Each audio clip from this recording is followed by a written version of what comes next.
amigos do grupo da Fraternidade Espírita em torno do Mestre. Que a gente possa, nesse nosso encontro semanal, refletir mais um pouco sobre os ensinamentos de Jesus. Ensinamentos tão profundos e tão importantes para as nossas vidas, né?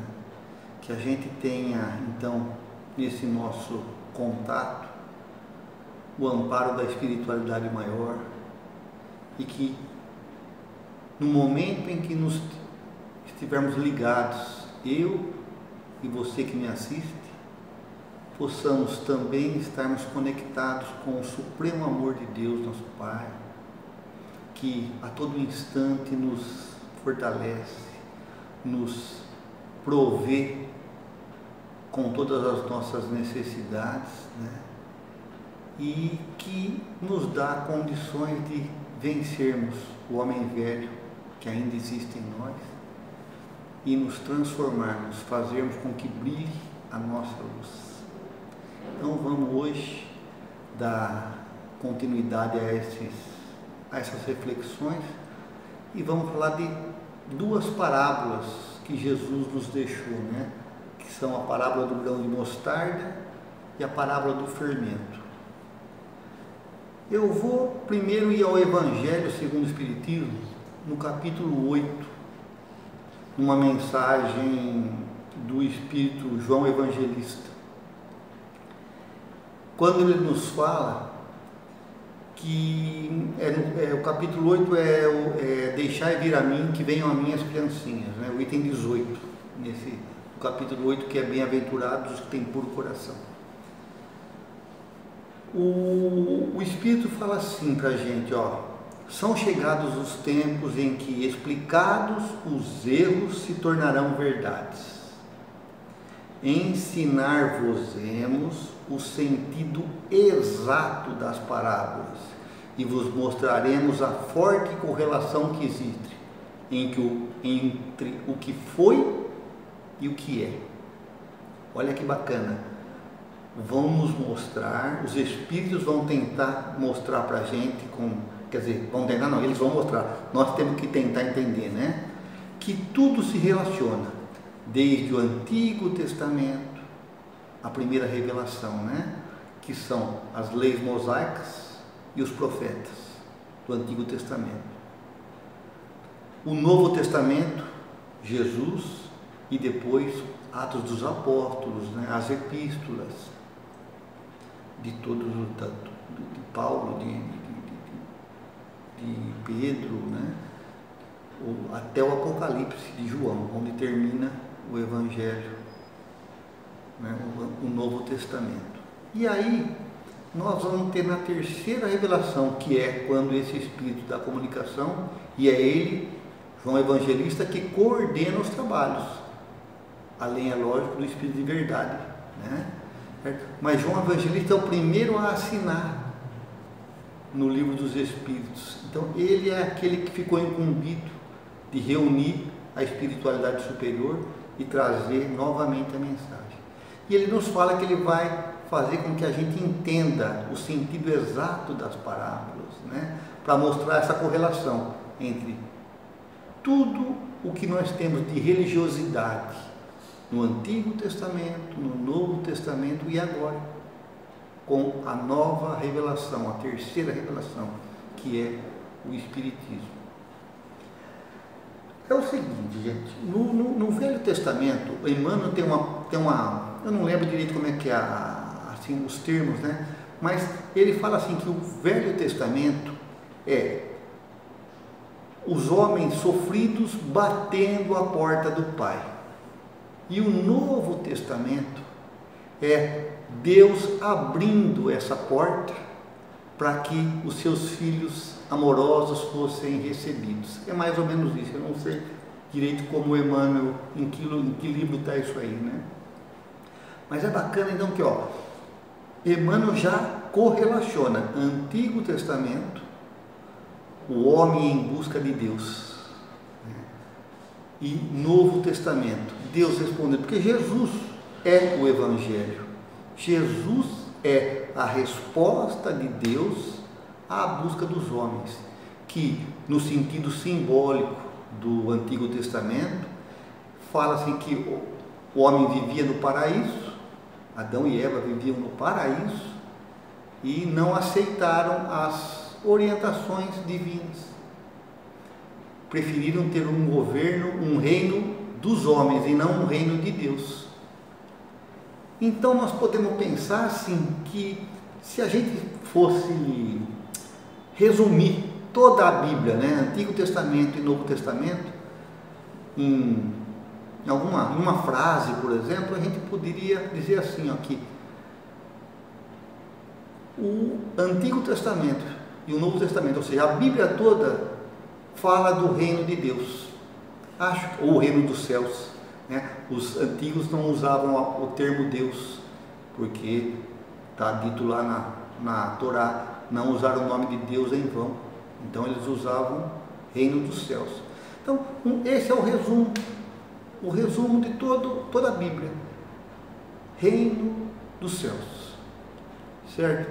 Então Jesus, várias vezes nos seus ensinamentos, né, ele falou do reino dos céus.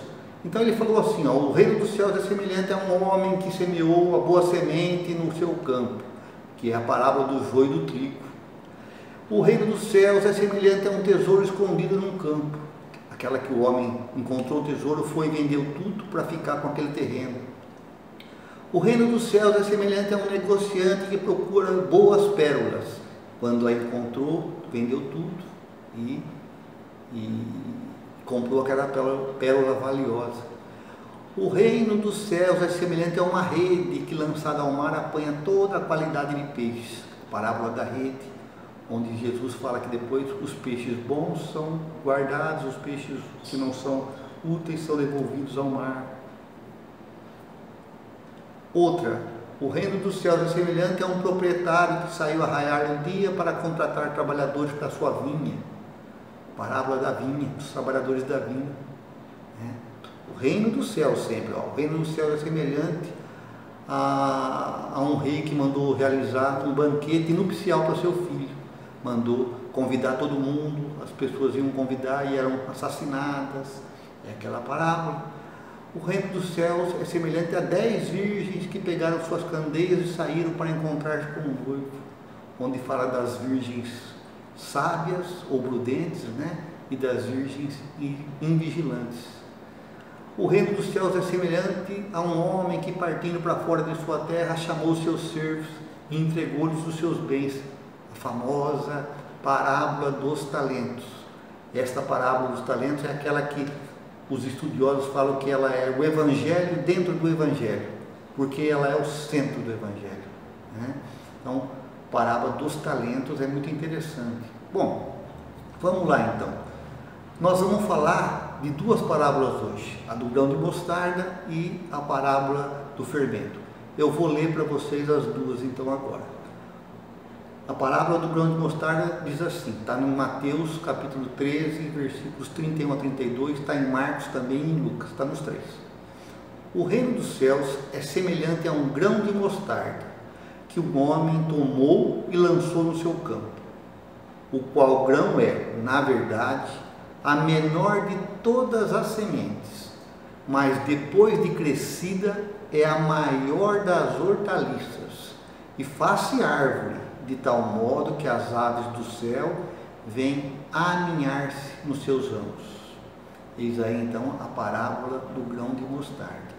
A do fermento vem na sequência, fala nos evangelhos de Mateus, capítulo 13, versículo 33, logo em seguida. Em Lucas também, capítulo 13, versículos 20 a 21. Diz assim, ó, o reino dos céus é semelhante ao fermento, que uma mulher tomou e escondeu em 3 medidas de farinha, até ficar toda ela levedada. É isso, são duas parábolas. Bom, vamos lá então pensar. Grão de mostarda. A gente sabe que Jesus também usou o grão de mostarda para para comparar com a fé que move montanhas, né? Se tiveres fé do tamanho de um grão de mostarda, podereis mover montanhas, né? Então veja, ele usou um grãozinho, uma sementezinha bem pequena para falar da fé, mas também usou nesta parábola o grão de mostarda, comparando esse grão, essa pequenina semente, ao reino dos céus, certo? Então, ó, nas parábolas, como Jesus era muito sábio, as parábolas têm muitas interpretações. Os velhos, os estudiosos hebreus falam que a Torá, né, a Bíblia hebraica, que são os 5 livros de Moisés, tem 70 faces, ou seja, 70 interpretações diferentes. E o número 70 é um número simbólico também, o número 7. Sempre o número 7 é muito simbólico para os hebreus. Então, nas parábolas são possíveis várias interpretações, né? Então, uma delas, por exemplo, você põe uma sementezinha dentro da terra, essa semente demanda um tempo, né? Porque a natureza não dá salto, mas ela vai se transformar numa árvore. Ou seja, depois de um bom tempo que a semente foi colocada no interior da terra, sofreu todas as pressões, a umidade, ela germina, ela cresce e ela se transforma numa árvore, mostrando o quê? Que a natureza não dá saltos, mas opera em ciclos, e assim que também é a nossa vida. A nossa evolução, ela se dá em ciclos, certo? Em uma trajetória cíclica, mas sempre subindo. Ou seja, nós vivemos situações semelhantes nas nossas diversas encarnações, mas sempre passamos pelo mesmo ponto, mas um degrau acima, vamos pensar assim. Ou seja, com um pouco mais de experiência, vivemos ou vivenciamos os mesmos problemas que fracassamos no passado, mas agora mais experientes, vivenciamos novamente aquele problema para podermos superá-lo.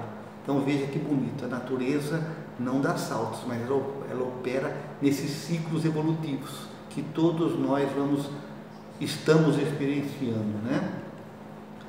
Jesus também disse que o reino dos céus não vem com aparência exterior. O reino dos céus não vem com aparência exterior, está em Lucas isso aí. Então veja, o reino dos céus, ele falou também, está dentro de nós, né? O reino dos céus está dentro de vós. Então, o reino dos céus não é um lugar, não é um lugar. A gente achava que o reino dos céus era o céu, né? Os católicos, os evangélicos, eles acreditam que após a morte nós vamos ou para o céu, ninguém quer acreditar que vá para o inferno, né? Existe inferno, mas ninguém quer ir. Purgatório, mais ou menos. Mas veja, esse céu de suprema assim, tranquilidade, total prazer não existe, porque os espíritos, Jesus já disse, meu Pai trabalha e eu também trabalho. Ou seja, não existe inatividade nos planos superiores da vida, tudo é trabalho. Então o reino dos céus seria uma situação onde nós estamos melhor, mais em paz com a nossa própria consciência, mas trabalhando, né? E então, por não ser um lugar, circunscrito, um lugar físico, que nós vamos desfrutar depois da morte, ele assim, ele precisa ser trabalhado, ele precisa ser cuidado dentro de nós, certo? Então, nós podemos dizer assim que o reino dos céus, como Jesus, e eu disse para vocês que nós íamos tratar de uma parábola que novamente fala de reino dos céus, que Jesus nos disse, em várias passagens, e que resume toda a Bíblia também. Então, o reino dos céus, ele seria uma centelha divina, Deus em nós. Mas, para que Deus brilhe em nós, nós temos que trabalhar, nós temos que desenvolver as nossas virtudes através das dificuldades, das tribulações que a vida nos oferece. como é que chama? Humberto de Campos, isso acho que está no livro Boa Nova, se não me engano. Humberto de Campos fala que o reino dos céus é uma construção no coração dos homens, uma construção interior, né? Uma outra situação que nós podemos interpretar na parábola do grão de mostarda é que ele falou que as aves vinham se aninhar, né, nos galhos da árvore. Ou seja, a partir do momento que nós, como espíritos, começamos a evoluir, a crescer, onde essa semente que é o reino de Deus em nós começa a crescer, nós também proporcionamos amparo, auxílio ao próximo. As aves podem se aninhar, fazer seus ninhos naquela árvore, ou seja, eu já não sou mais útil apenas para mim mesmo, mas para todos aqueles que estão ao meu redor. Bacana isso, né? No caso da parábola do fermento, né? A massa levedada, fermentada, né? Ela vai gerar o alimento que vai saciar nossa fome, que vai alimentar-nos, né? Que vai proporcionar a manutenção da nossa vida física. Então veja que bacana, uma coisa pequena se transformando em algo útil para todos, né? Uma outra interpretação ainda que a gente pode dar na parábola, né? E aí eu acho que é uma das mais importantes, é que vamos pensar assim, ó, tanto o grão de mostarda, aquele grãozinho pequenininho, como o fermento que está em muito menor quantidade do que a farinha na massa, mas sem ele a massa não leveda, não cresce, né? Ou seja, nós temos que dar importância, prestar mais atenção às pequenas coisas, às coisinhas ínfimas que parecem às vezes desimportantes. Uma sementinha, se você achar uma sementinha de mostarda jogada no chão, não é nada, mas se você colocá-la na terra, aguar, ela vai dar uma hortaliça que vai poder te alimentar, que vai ser uma árvore que vai crescer, né? Se você colocar o fermento, um pouquinho que seja na massa, ela vai levedar, ela vai crescer, ela vai gerar o alimento, o pão que nós todos tanto gostamos. Então veja, nós precisamos ter mais atenção com as pequenas coisas. Sabe por quê, gente? Tanto para o lado negativo quanto para o lado positivo. Eu vou dar um exemplo. Nós muitas vezes vamos assim guardando coisas no nosso íntimo, uma coisa que alguém falou que nós não gostamos, coisinha de nada, mas um dia, 2, 10, chega uma hora a gente põe aquilo para fora e normalmente a gente magoa, agride pessoas que não merecem.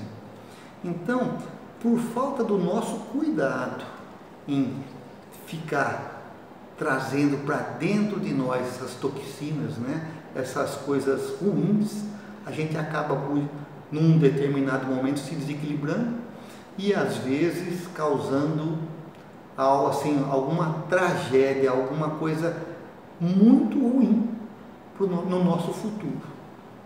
Então, ou seja, um descuido com as pequenas coisas que nós fomos alimentando e fomos jogando para dentro de nós porcarias, sujeiras, imperfeições dos outros e não ficamos atentos a isso, e quando isso transborda, normalmente causa bastante estrago, né? Então,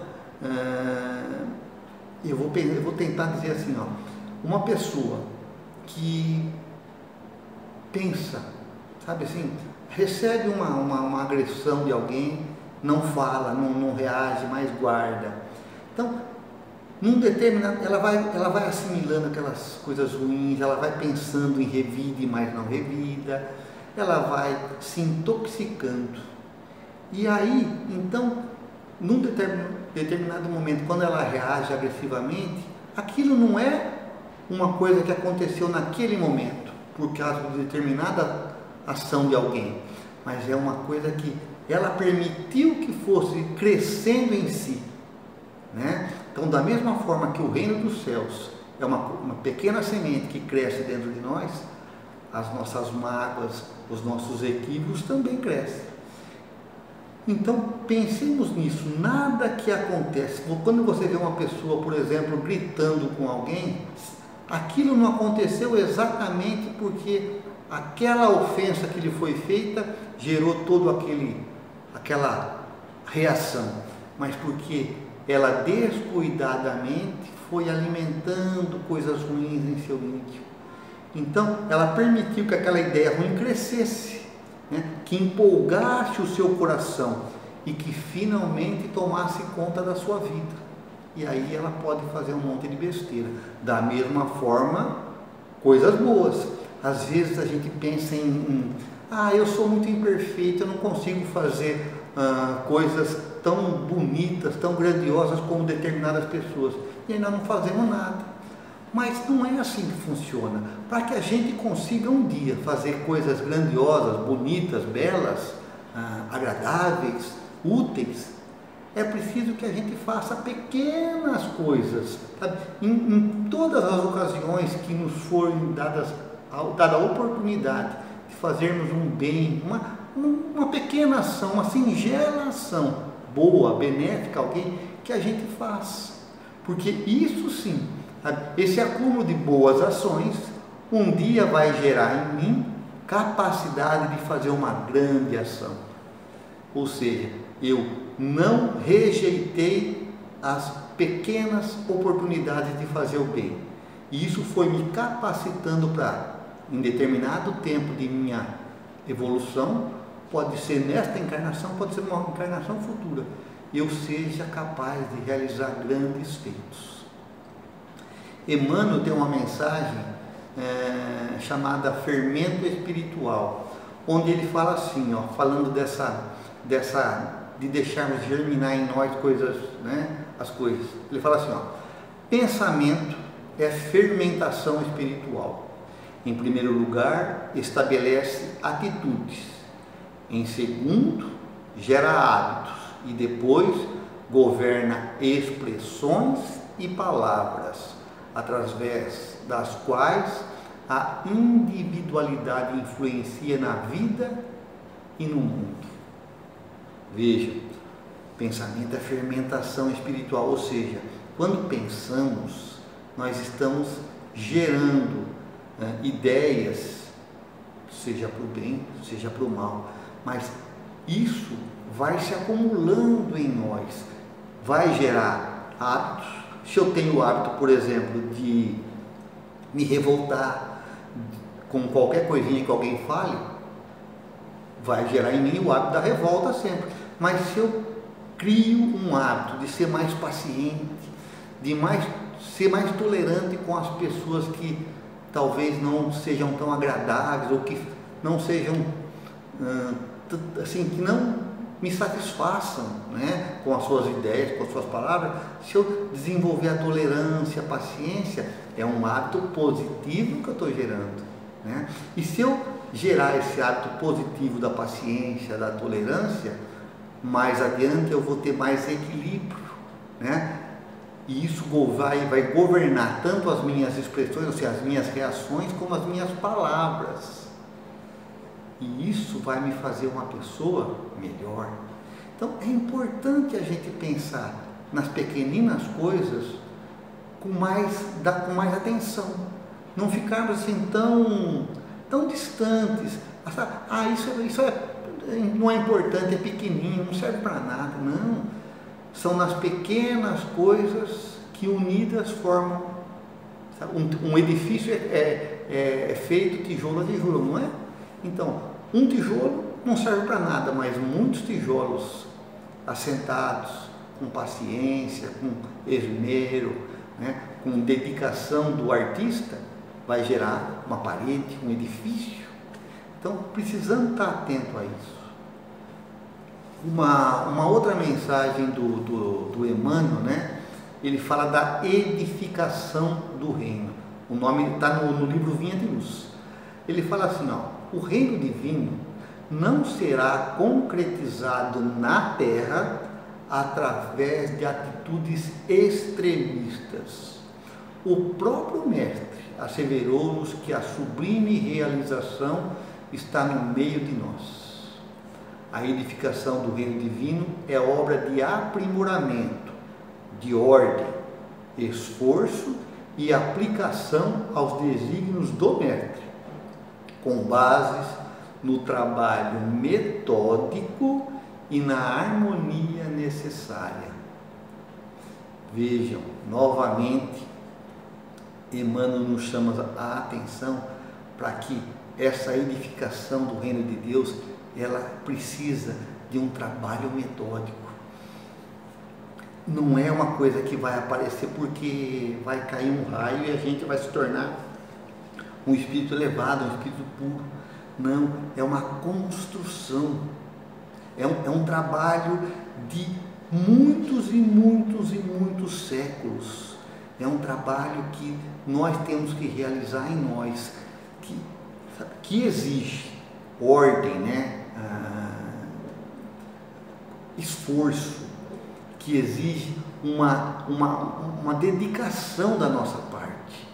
Então, gente, quem espera facilidades, comece a pensar se não está equivocado. Toda a construção exige planejamento, exige dedicação, exige esforço de cada um de nós.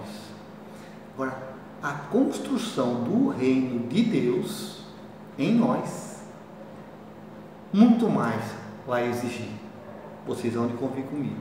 Então, ao invés de ficarmos esperando milagres, que tal colocarmos mãos à obra? Né? Que tal começarmos a trabalhar com mais afinco em nós? Não é olhando para os outros, mas em nós. Isso é muito importante. Então, saindo um pouquinho dessa análise das parábolas, né? Eu queria falar um pouquinho do Evangelho para vocês. Vocês percebem, né, que o Evangelho é um roteiro assim que nós precisamos ter mais atenção com ele. Nós não podemos relegar o conhecimento do Evangelho, o seu estudo, a segundo plano em nossas vidas. Nós espíritas mais ainda, porque somos chamados por tanto termos recebido de esclarecimentos, né, a buscarmos compreender cada passagem do Evangelho. Emmanuel tem um comentário num dos livros, né? Se eu não me engano, o livro é Seara dos Médiuns, que ele fala que o Evangelho é revelação pela qual Cristo nos entregou, né, mais amplo conhecimento de Deus. Ou seja, através deste estudo, dessa busca de entendermos o Evangelho, nós estaremos nos aproximando, nós estaremos mais perto de Deus para melhor conhecê-lo. Né? No livro Renúncia, aquele livro é muito bonito, é um dos romances de Emmanuel, né? Romance psicografados por Chico Xavier. É dito lá no livro que o Evangelho é mensagem de salvação, nunca de tormento. Ou seja, nós não precisamos buscar no Evangelho assim, ensinamentos para saber se o mundo vai acabar, se o mundo não vai acabar, né? Quando vai, adivinhações, né? Como Jesus fez os milagres, não é por aí. O Evangelho é mensagem de salvação, ou seja, como eu me salvo, sabendo como caminhar em direção à luz, como caminhar em direção a Deus. O Evangelho pode ser um roteiro, um mapa que a gente pode seguir, não é mesmo? Nesse livro Renúncia, o espírito Alcione, né? Ela diz que quando ela era criança na Espanha, eu não me lembro muito bem do livro, mas faz tempo que eu já li, mas quando ela era criança na Espanha, ela estudava o Evangelho com o padre Damiano, E às vezes, ela fala que às vezes eles ficavam numa única frase, né, do Evangelho, eles discutiam horas, às vezes esgotavam aquele dia de estudo, no dia seguinte retomavam naquela mesma frase, de tão grandioso que é o ensinamento que o Evangelho produz. E ela, numa outras passagens, eu até vou ler para vocês, porque é muito bonito. Ela fala assim, ó: o Evangelho, em sua expressão total, é um vasto caminho ascensional, cujo fim não poderemos atingir legitimamente sem conhecimento e aplicação de todos os detalhes. E aí, um pouquinho mais adiante, ela fala assim: a mensagem do Cristo precisa ser conhecida, meditada, sentida e vivida. Vejam que bacana. Jesus disse: eu sou o caminho. Jesus é o Evangelho. E é por isso que ela fala que o Evangelho é um vasto caminho ascensional, ou seja, de subida, né? Para o encontro com Deus. Mas que para que a gente consiga trilhar esse caminho, nós precisamos, assim, conhecê-lo intimamente, né? E aplicar em nossas vidas todos os detalhes que tem ali. Por isso que ela fala que a mensagem que Jesus nos deixou, né, os ensinamentos evangélicos, ela precisa ser primeiro conhecida, ou seja, precisamos ter contato com o Evangelho. Depois, meditada. Então, conhecida através da visão, da leitura. Meditada, é preciso que a gente pense nela. Sentida, é preciso que ela desça das ideias para os sentimentos. E a partir daí, que ela seja vivida ou vivenciada. Então, ninguém vai conseguir vivenciar ou viver o Evangelho se não conhecer, se não pensar nele, se não sentir os benefícios daquilo. Precisamos fazer esse trabalho. Nada vem de graça nas nossas vidas, né? Perguntaram para o Chico Xavier assim, qual a importância do Evangelho de Jesus para a humanidade toda, né? E ele falou assim, eu creio que a importância do Evangelho de Jesus, né, em nossa evolução como espíritos que nós somos, é semelhante à importância do sol na sustentação da nossa vida física. Sem o sol não haveria vida na Terra, né? Sem o sol e sem a água, né? E o Chico comparou o Evangelho ao sol, porque Jesus é um sol nas nossas vidas. Jesus é a luz, é a suprema luz. Vejam que Jesus foi tão humilde quando veio até nós, né? Eu acho que ele teve que se rebaixar tanto, reduzir tanto o seu brilho para se igualar, né? E aí, quando ele apareceu para Paulo depois de ter desencarnado já, né? Ele cegou Paulo por 3 dias. Paulo viu uma tênue luz de Jesus, ficou cego por 3 dias. E nós podemos olhar para o sol e não vamos ficar cegos. Então vocês vejam que a luz de Jesus não é pequena, né? Então, o Emmanuel, ele fala que a lição do Evangelho, né, ela consola e esclarece. Consola e esclarece, encoraja e honra aqueles que a recebem.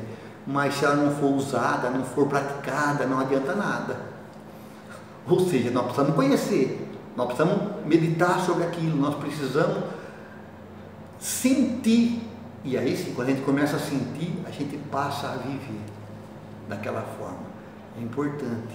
Eu vou encerrar a nossa conversa com uma mensagem do Emmanuel, que eu vou lendo e vou comentando para vocês, para que a gente, assim, como o Emmanuel está falando, ela precisa ser, se ela não for usada, se ela não for posta em prática, não serve para nada, né? Eu vou comentar uma mensagem que ele nos deixou. Está no livro Neste Instante. A mensagem chama-se Reino de Deus. Era o objetivo dessa nossa mensagem de hoje, né? Então eu vou começar a leitura. Se aspiramos conquistar o reino de Deus, recordemos Jesus que nolo revelou, conjugando dizer e fazer. Ou seja, tudo o que Jesus disse, ele também fez, né?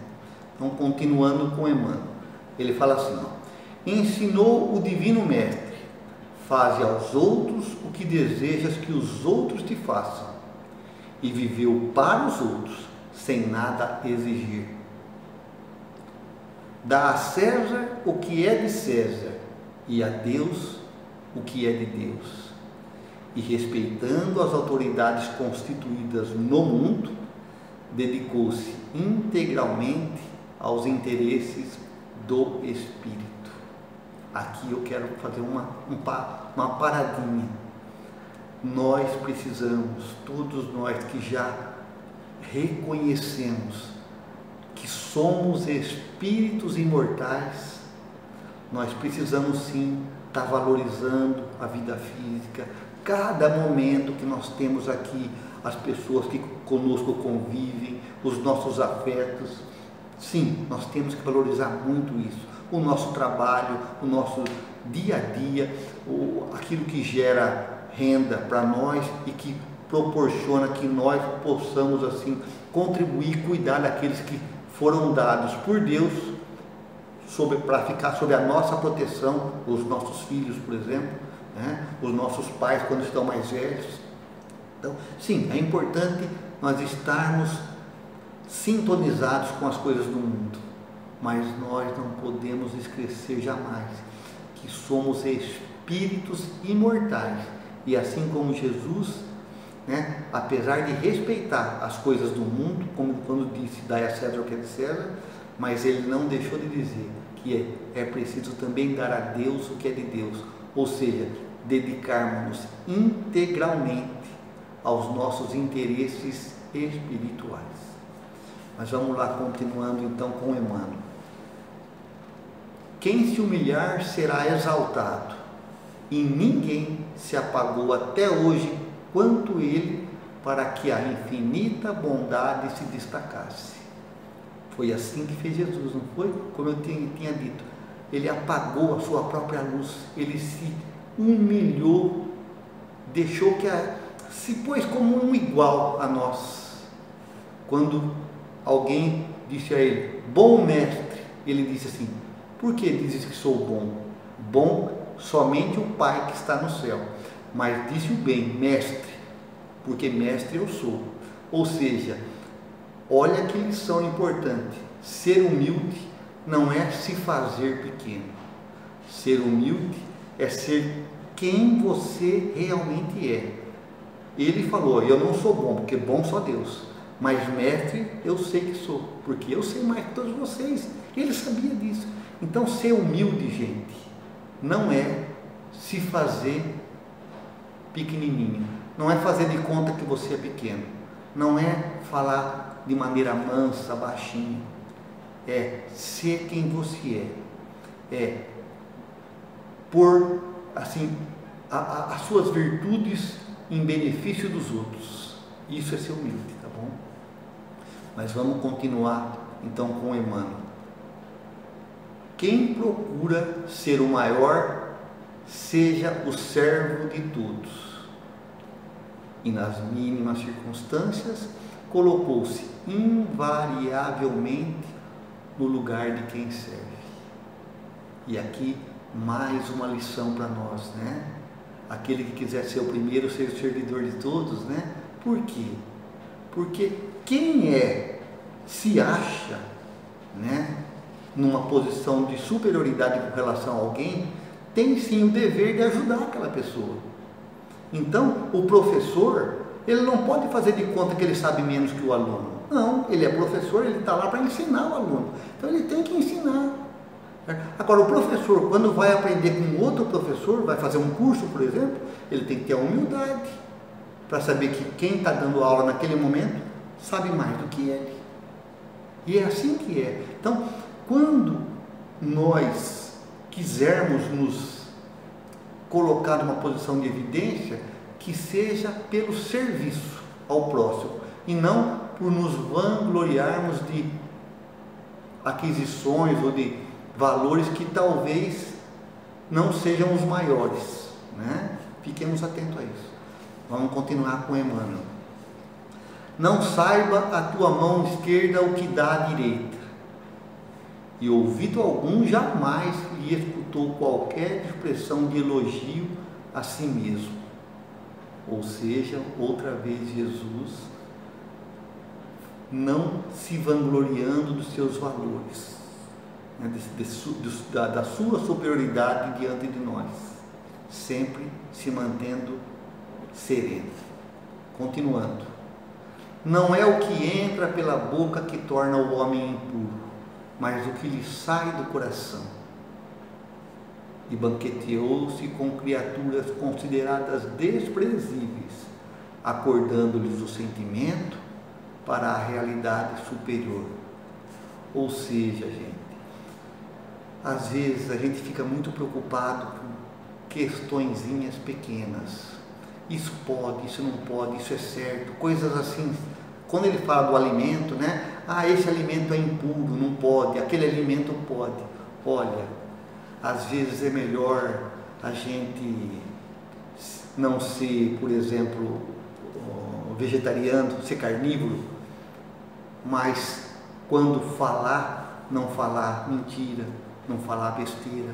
Não podemos jamais esquecer que 2 médiuns muito famosos da humanidade, o primeiro, Hitler, era vegetariano. O segundo, Francisco Cândido Xavier, era carnívoro. Então, não é o que entra pela boca que faz o homem imundo ou impuro, mas sim o que sai. Continuando com Emmanuel. Ao que te peça 1000 passos, caminha com ele 2000. E fez-se entre os homens inimitável modelo de tolerância. O que ele quer dizer com isso? Se alguém te exige mais do que deveria exigir, ou que teria o direito de exigir, não se negue a dar. Sabe? Se uma pessoa exige de você uma explicação, por exemplo, você a dá. A pessoa não entende, repita. Não entendeu, repita. Tenha tolerância, porque muitas vezes ela não está em condições de entender. Então, e talvez você não esteja sendo suficientemente claro para que ela entenda. Isso é um caso, mas são 1000, sabe? São 1000 possibilidades. Pessoas que nos exigem demais, que são sempre ingratas, ou pessoas que são aquelas que são muito exigentes. Aceitemos cada um como é, como está nesse momento, e sejamos tolerantes. E é isso que ele quer dizer quando, se alguém quiser que você ande 1000 passos, anda mais 1000, né? Porque, ou seja, dê sempre algo a mais do que te é pedido. Aquele a quem te rogue a capa, cede também a túnica. E deu-se constantemente ao próximo, consagrando-lhe a própria existência. Ou seja, quando te pedirem alguma coisa, dá. E a gente tem aqui que fazer um parênteses, cuidado, porque quando se fala em dar alguma coisa, a gente já pensa em coisas materiais apenas. Mas eu tenho um prato de comida, eu vou dar o meu prato de comida para os outros, não é isso que ele quer dizer. Mas a quem te pede alguma coisa, dá do teu sentimento, dá do teu trabalho. Não regateie trabalhar um pouco mais se for necessário. É nesse sentido. Nós precisamos começar a enxergar as coisas com uma visão mais espiritualizada, não só tão materializada, tá bom? Vamos continuar. Ama aos teus inimigos. E suportou em silêncio as forças das trevas que o situaram em aparente derrota. Vocês já imaginaram Jesus crucificado? Parecia que ali ele era o derrotado, e aqueles que tramaram pela sua crucificação eram os vitoriosos. 3 dias após a sua crucificação, ele reapareceu em toda a sua glória, né? E permanece até hoje cuidando de todos nós. É uma diferença brutal, né? Então sabe, ama os teus inimigos, porque foi isso que ele fez. Do alto da cruz, a última lição, e acho que a mais profunda e mais bela que ele nos deixou: Pai, perdoa-os, porque eles não sabem o que fazem. E é verdade, nós não sabíamos o que estávamos fazendo, estávamos gerando para nós séculos de sofrimento, pois até hoje, 2000 anos depois, ainda padecemos por erros cometidos naquela época. Continuando com a mensagem: ora pelos que te perseguem e caluniam. E aceitou a flagelação injusta, exorando perdão em favor dos próprios carrascos, no suplício da cruz. Não precisas aguardar revelações estranhas e nem fenômenos espetaculares para surpreender as maravilhas do reino de Deus, nem catástrofes, convulsões da natureza, nem terra fulminada, nem céus abertos.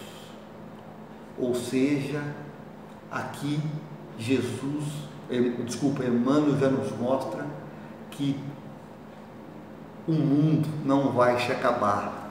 O reino de Deus, o reino que está por vir, não é a morte de um mundo para a vinda de um outro.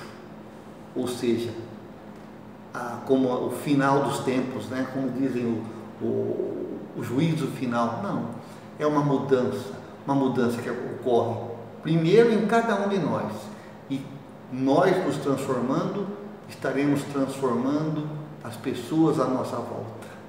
É muito importante isso. Então, esse reino dos céus não virá com estardalhaço, ele está se fazendo a cada instante em cada um de nós.